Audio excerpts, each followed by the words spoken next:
The intersection of Dexter and Laurel is part of a sleepy residential neighborhood in Watertown.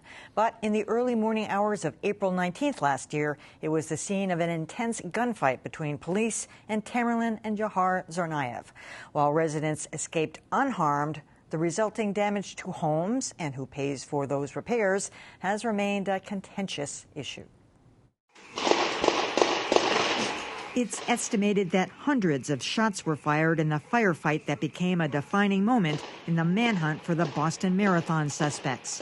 Residents say it was miraculous they were unharmed. Something was dropping in the house, and it was a sound that I had never heard before. And then we picked these items up that were flying in our house, and we realized pretty quickly that they were bullets. Andy Fellner lives in one of the 24 homes that were struck by bullets that night, leaving large holes in his siding. But when Fellner and other affected homeowners contacted their insurance companies about repairs, the problems began. There was definitely a lot of back and forth, including an email that I got from the insurance company that asked me to cut off a section of my house and mail it to a certain address. Fellner says his insurance company nickel and dimed him for nearly 5 months and still hasn't fully reimbursed him for his home's new siding. His insurer, Quincy Mutual, told WGBH that additional compensation is available to the Fellners even if they did some of the repairs themselves.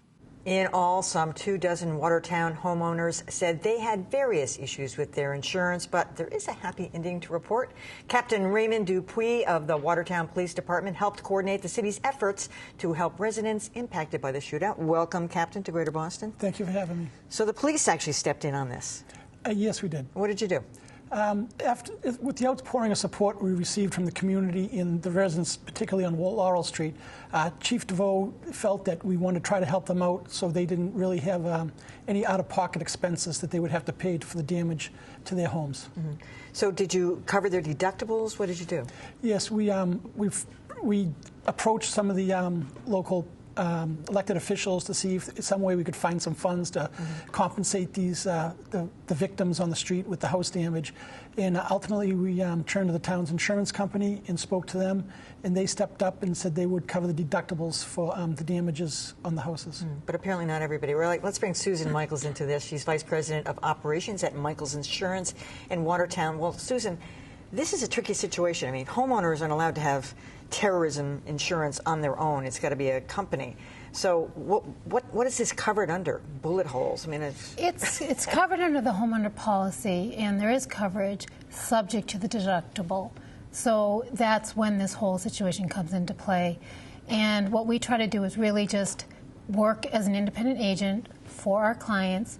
No matter what company they're placed with, our job is to fight for the client to make sure that they are made whole, which is the goal of insurance. But a number of people said, well, that they were being forced to pay the deductible. I mean, that's part of the policy, so it seems hard to argue it, but...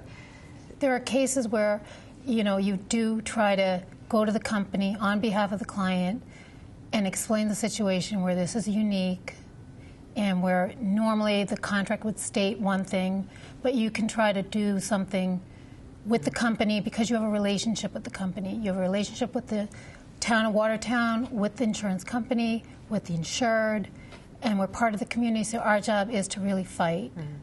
Did you deal directly, Captain, with the insurance companies? No. I was going to say, this is like above and beyond police work, but... No, my job was a little easier. I just dealt with the town's insurance company, which was a pleasure to work with, and once the homeowners supplied me with documentation that they had to pay for the deductible, then they received reimbursement from our insurance company. Well, did the city feel liable in some way, responsible? I mean, it was, I don't know how you characterize it. I mean, it was something that police officers did it, but in the name of a better good or something. And so in the bottom line, did you feel liable? We did not feel liable. We felt it was an act of self-defense. They started shooting first. We were defending ourselves and defending the people on Laurel Street. So, but we just felt it was the right thing to do. We got quite a bit of support from the town. They were there when we needed them, and we tried to step up. Chief DeVoe was adamant that we step up and try to help the people that supported us. Have you ever heard anything like what Andy Fellner told us, that he was asked to cut off a piece of his home and send it to the insurance company? I mean, what? No. The adjuster comes out for a reason, and assesses the home damage, the car damage, whatever the damage is. And I've never heard of a company going to that level of putting the burden that much on a homeowner. Well, one of the things Andy told us was because he has aluminum siding, apparently it's not easy to repair. There's no way to. You have to replace it, and so the siding company said we can't just replace one panel. You have to replace all of it, even though the other part isn't damaged. So I guess that's where some of the insurance companies were balking. It happens, and again, it's up to the agent, if you have an independent agent, to explain that further to the company and say you can't just go with a partial piece. You have to replace so it looks right. Yeah, right. It has to be done right. Otherwise, again, you're not made whole. It's like having two garage doors.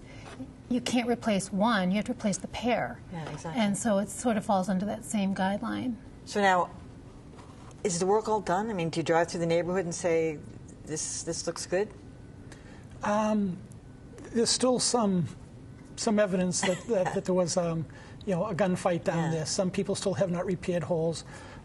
Maybe they want it that way, maybe they don't. But our part's done. We put it out there for anybody that wanted some help. And at some point we had to end it, and just say, okay, nobody else step forward and.